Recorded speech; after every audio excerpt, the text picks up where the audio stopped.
Live from Fargo and serving you on TV, online, and on the go. This is Valley News Live 10 at 10. We haven't had enough public information yet to really know who's behind all this. Some homeowners are frustrated that their homes may now not be protected by the proposed flood diversion.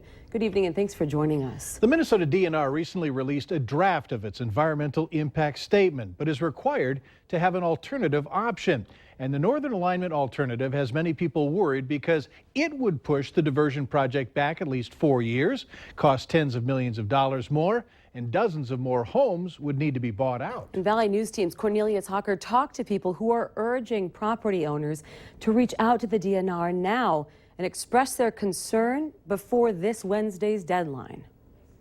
If it's not in the floodplain now, it'll definitely be in the floodplain, and it would totally be unaffordable to live on that side of the dike. Affordability, but also the thought of many of his constituents losing their houses are a couple of the reasons Perry Ronning, zoning and floodplain administrator for Stanley Township, is worried about the Northern Alignment alternative. The NAA is similar to the FM diversion project, but moves the southern portion of the project about 1.5 miles north, causing 60 more homes and more than 200 structures to be outside the flood diversion's protection. Plus, the DNR says this alternative will cost $81 million more. I do think it's very unfortunate that the DNR chose not to notify those 60 homeowners that are affected by this option. The DNR also says this alternative option would push back the entire diversion project 4 more years. The DNR says the NAA is just a required second option they have to present, but Ronning and some of his constituents aren't too sure that's all it is. I think this has been very tight-lipped for some reason or another. And the public needs to respond. And to me, even if they respond late, it's better than never. That was Cornelius Hawker reporting. You have until 4:30 p.m. on Wednesday to email your opinion to the Minnesota DNR. We have their contact information on valleynewslive.com. Just click on this story. A woman has been arrested for child neglect after punching an 8-year-old boy into a wall at a Bismarck restaurant. Witnesses say 45-year-old Barbara Charbonneau of Bismarck pushed the 8-year-old into a wall and was yelling and was physically abusive to the child. Charbonneau is being held at the Burleigh County Detention Center and was charged with contributing to the delinquency of a minor. A woman is behind bars tonight on kidnapping charges. Police say 34-year-old Emily Wallen took 3-year-old Andrew Wallen without permission of the custodial parent just after 6 p.m. on Saturday. The event prompted Fargo police to issue an Amber Alert for the missing child. Moorhead police say they found the child unharmed during a traffic stop and returned him to his father. A body was found just southwest of Alexandria, Minnesota this afternoon. The Douglas County Sheriff's Office says a farmer called reporting he found what he believed to be human remains in the field he was harvesting. Deputies confirmed what appears to be remains of a female in her late teens to early 20s. Meanwhile, the investigation into the disappearance of 18-year-old Laura Schwendeman is still active and ongoing. She was last seen October 14th in Alexandria. Positive identification is pending, awaiting autopsy and lab results by the Midwest Medical Examiner's Office. An unusual outdoor meth lab was uncovered in Erskine, Minnesota this weekend. The meth lab was located in the backyard of this home, but the homeowner is not involved in this case. The actual meth lab was located outdoors in a small grove of trees. The fire department was called to the scene at 3 Saturday afternoon. Fire crews say the meth lab was so poorly constructed that law enforcement was worried about an explosion or a fire while they were dismantling and confiscating it. At this point, the drug task force isn't talking, and weekend Polk County jail records don't show any arrests for meth, so it's not known if authorities are still trying to round up suspects in this case. A phone scam is sweeping the valley, and the Grand Forks Sheriff's Office wants you to know, make sure about what you're doing. The Sheriff's Office has received 2 different reports in which the caller identifies himself as an electrical power technician.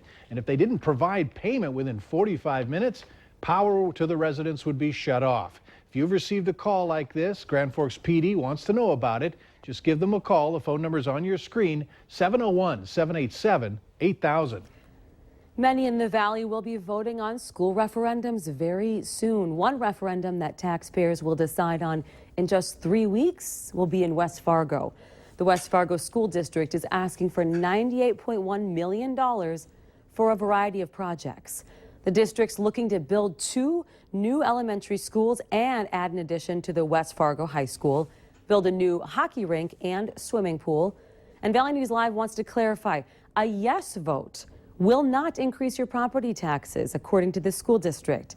A $150,000 home would still see their property tax responsibility, specifically just to the school district, to continue to be $200 or roughly that a year. The district says because of paid off debt and housing values going up, there won't be an increase. However, the district's also counting on higher property values to pay for this, which would in turn increase property taxes. A vote no would mean taxpayers will see a decrease in property taxes.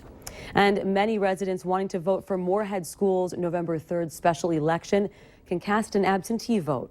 To vote by absentee ballot, residents must complete and return an application to the election clerk at Moorhead Area Public Schools.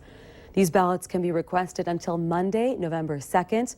Applications can be found in the school offices or online, and we have a link for you on valleynewslive.com. Click on the Hot button. The city of Moorhead has opted out when it comes to gauging how residents feel about urban agriculture. Instead, the city will wait for results from a survey by the Cass Clay Food Systems Initiative. Earlier, the group conducted a smaller version of the study with about 120 participants. It showed a high interest in more public garden plots, beekeeping, and chickens. The matter was on the city council agenda tonight, but was removed, something that didn't sit well with Councilwoman Nancy Otto. I don't know that the public is well enough educated on the matter unless there are additional questions other than do you want or do you not want urban ag animals. Moorhead City Council voted down urban chickens back in 2012. It's important to note that this survey includes more urban agriculture, not just chickens. The Obama administration's calling for less standardized testing in our nation's schools.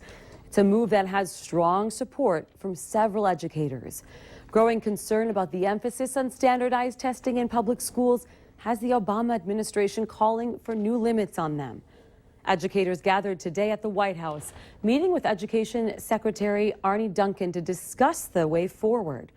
Under a new plan, the president is recommending schools use no more than 2% of classroom time for standardized tests. The tests enhance teaching and the learning and provide a clearer picture of how students are performing. Learning is about so much more than just filling in the right bubble. So we're going to work with states, school districts, teachers, and parents to make sure that we're not obsessing about testing. According to a recent study, students in the big city public schools currently take on average about 112 mandatory standardized tests between pre-K and high school graduation. While the goal of standardized testing is accountability, many agree it's gone too far and it's often redundant. It is important that we have accountability and testing, but we need to make sure that it helps the teacher and the student and the parent know what to do next to make improvements. The bipartisan push is to put the focus back on teaching and less on standardized testing. They'd rather give you a song than diamonds or gold. Blind Joe's run on The Voice came to an end tonight. He performed that song, Mamas Don't Let Your Babies Grow Up to Be Cowboys, by Waylon Jennings and Willie Nelson. He lost out to Barrett Baber, both members of Team Blake. Blind Joe became a fan favorite after turning all 4 coaches' chairs during the show's blind auditions. He made it through the battle rounds before losing out tonight. Valley